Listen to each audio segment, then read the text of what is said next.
America's #1 national television program on Asia.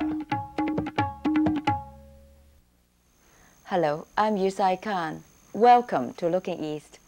Tonight we'll take you to Thailand to meet a royal prince, grandson of the legendary king upon whom the play King and I was based. Then we'll take you to a very special market in Bangkok, an Amulet market. And we'll attend a Hindu service in Singapore, where 7% of the population is Indian. Prince Subhadradis Diskud, affectionately called Prince Subhad, is first and foremost an art historian, specialist on Southeast Asian art and archaeology, and now Chancellor of Silpakorn University in Bangkok. He's also, amazingly enough, the grandson of the Thai king familiar to Americans as the hero of The King and I, King Mongkut, Rama IV, who reigned in the middle of the 19th century. Prince Subhad, first tell us how a man of your age can possibly be a grandson of Rama IV who reigned in the 19th century. Well, not many people would believe in that, you see. But the story is like this. My father was born when my grandfather was 60 years old, and I was born when my father was 61 years old. So there's 120 years between my grandfather and I. Uh-huh. Now, your grandfather was an interesting figure. How many grandchildren did he have? How many grandchildren did he have altogether? Well, how many children did he have? He had about 80 children. 80? You know? And then for the grandchildren, it would be difficult to count, because in the old days, a man could have many wives.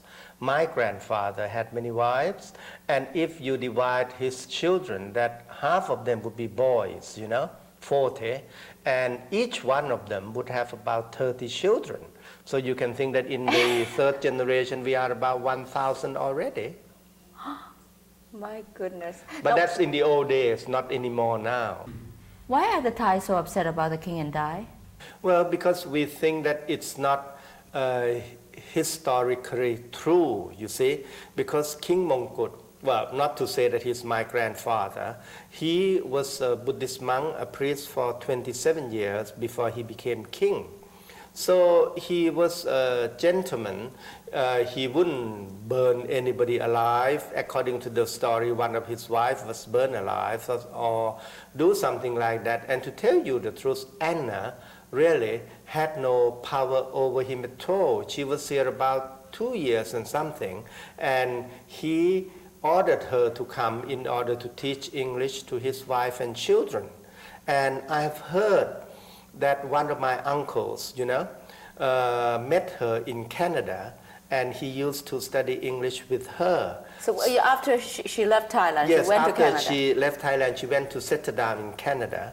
And he asked her, why did you write like that? And Anna replied that I wrote it as a fiction, not a historical novel or anything.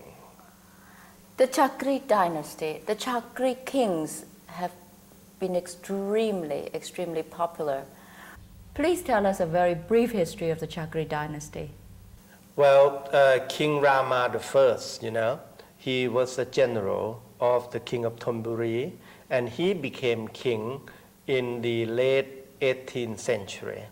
And during his time, he had to fight against the Burmese army a lot in order to save the independence of our country. King Rama II, he was a great poet, a great artist. So he did a lot of things for the art of this country. King Rama III, he was a pious king, and he built a lot of Buddhist monasteries.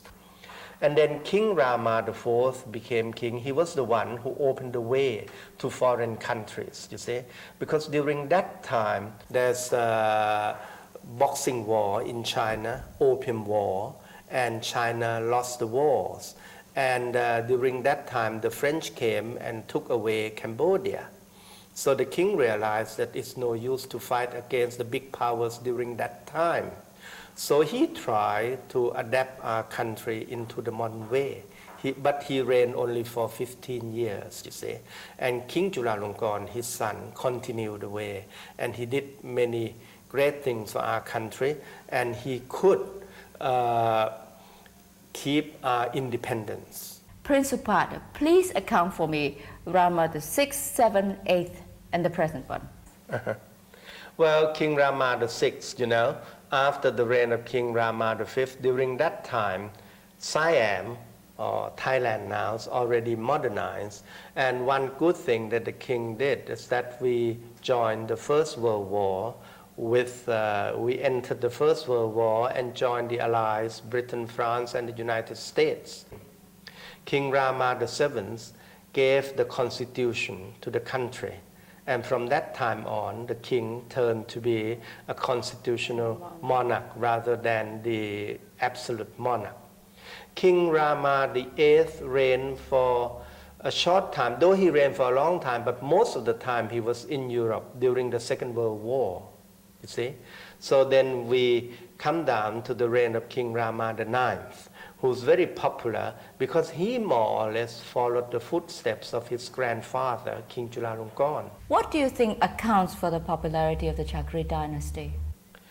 Well, the Chakri popularity is that every one of them would think about the country first, you see.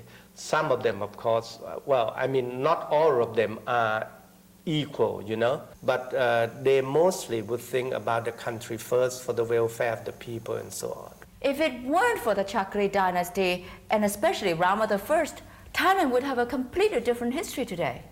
Well, if it was not for King Rama I, we might have lost independence again for the third time to Burma. You see, we had lost our independence twice already during the Ayutthaya period, the former period before Bangkok. Which one of the Chakri king was the most important in your opinion? Well, now I think King Chulalongkorn, Rama V, the grandfather, the present king, he was very popular because he was the king who modernized our country in every way, He set up schools and he introduced a lot of things to help agriculture and so on. And he reigned for a long time, 42 years, and the present king would beat him soon, you see. So I think now King Chulalongkorn is the most popular, and I'm glad to say that the present king is very much like his grandfather.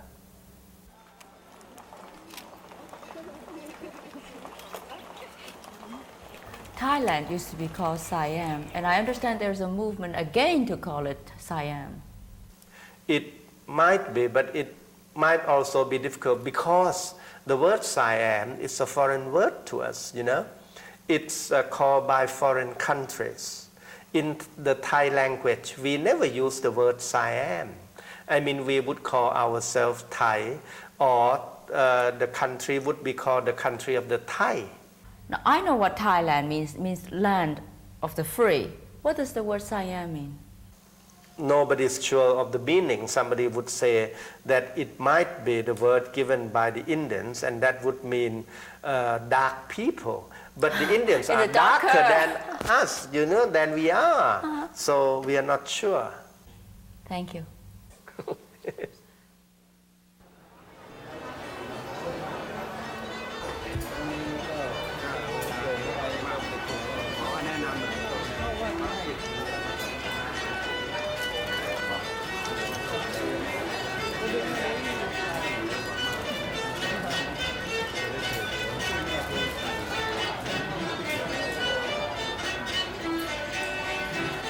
At one of the many amulet markets in Bangkok. What are amulets? This fascinating thing that every Thai man seems to be wearing. With me is Professor Rangsong. I'm looking at a whole tray now full of different kinds of amulets. Can you explain to me what they are made of? Yeah. This is made of from the brick.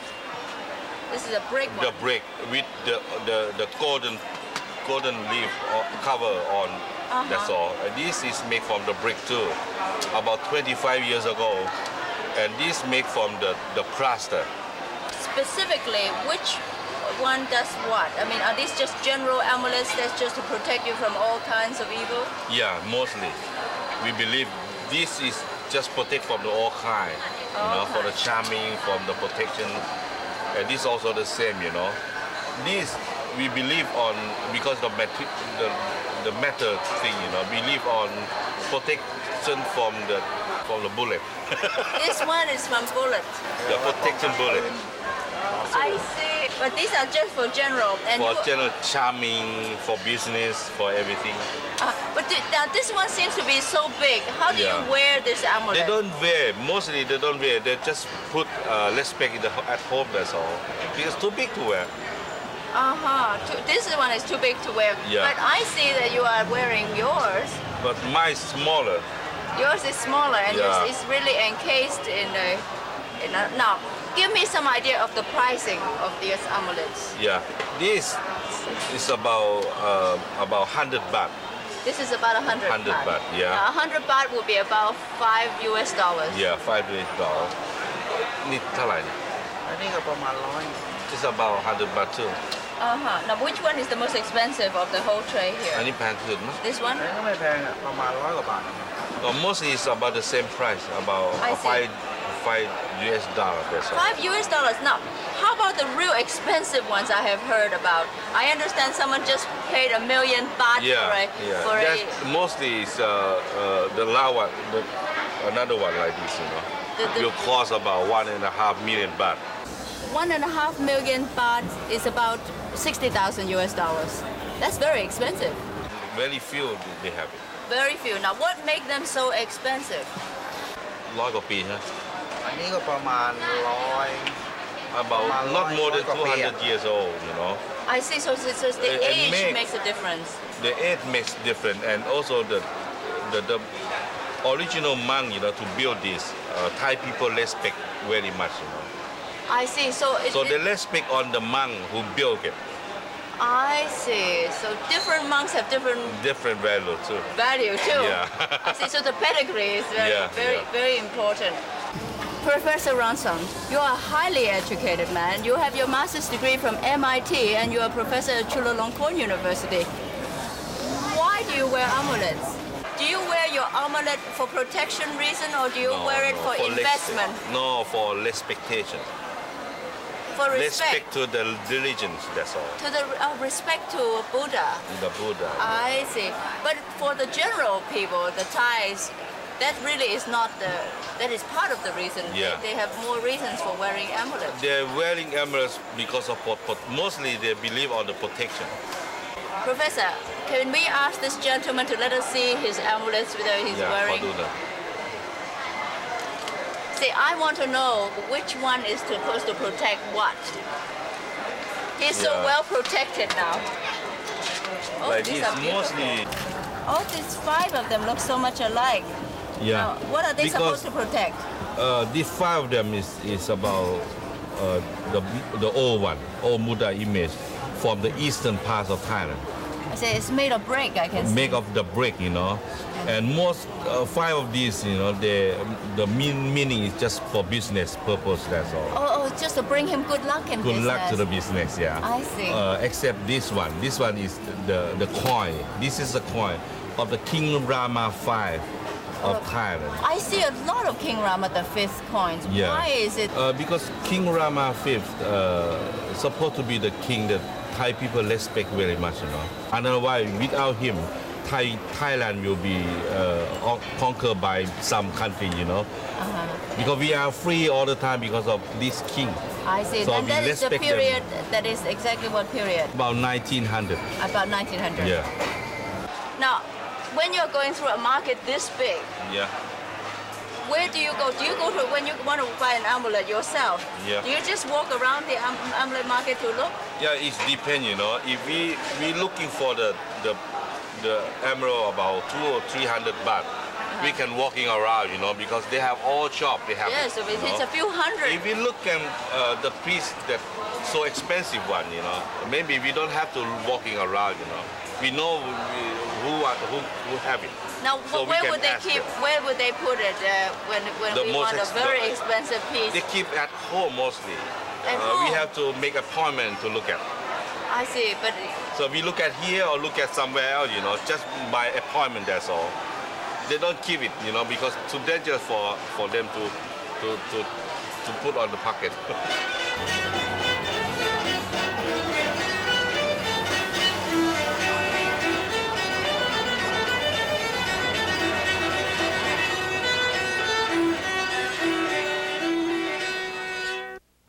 7% of the people who live in Singapore are Indians, and most of them are Hindus.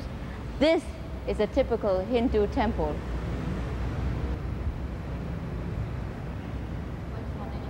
We arrived here a few minutes before the evening service, and we took this time to look around.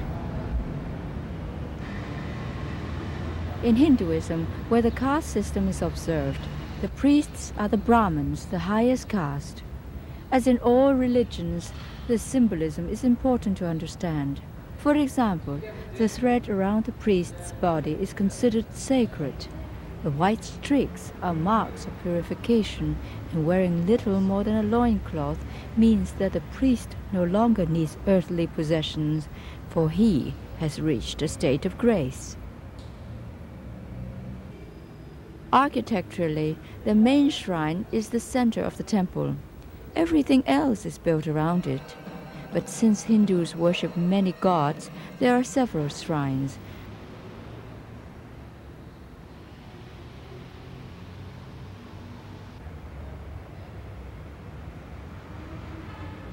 For Brahma, the god of creation; Vishnu, the god of preservation; Shiva, the god of destruction; and the popular one, Ganesh, the elephant god, to name but a few. Usually, a Hindu temple is a walled complex with many gates. But what makes a Hindu temple unforgettable are the elaborate multicolored carvings that literally cover the exterior, telling religious stories.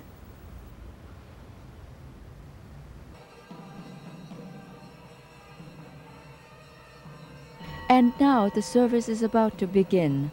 All who enter must remove their shoes.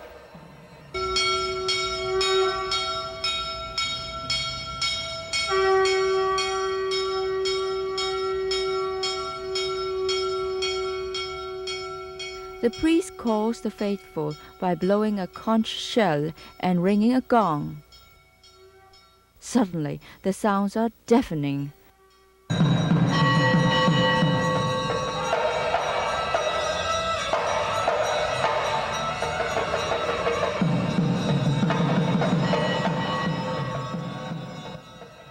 Drums,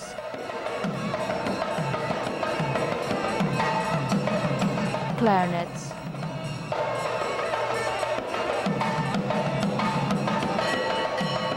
and more bells.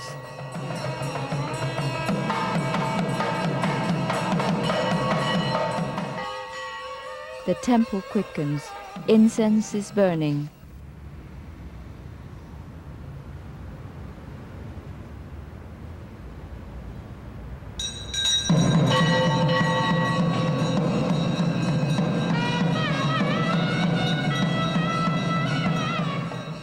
Inside the shrine, the butter lamps burn furiously. For the most part, the rites are performed by the priests inside the shrine.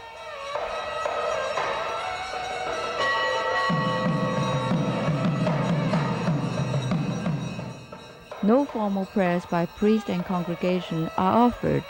The faithful participate by silent prayer and the cupping of hands, or by prostrating themselves.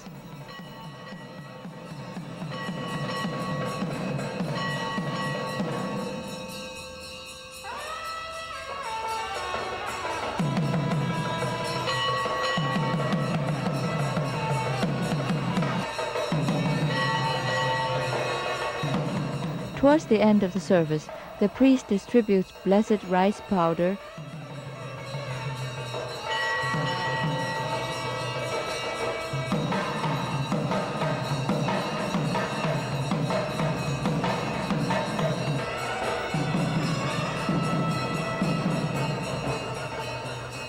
holy water, and even flowers.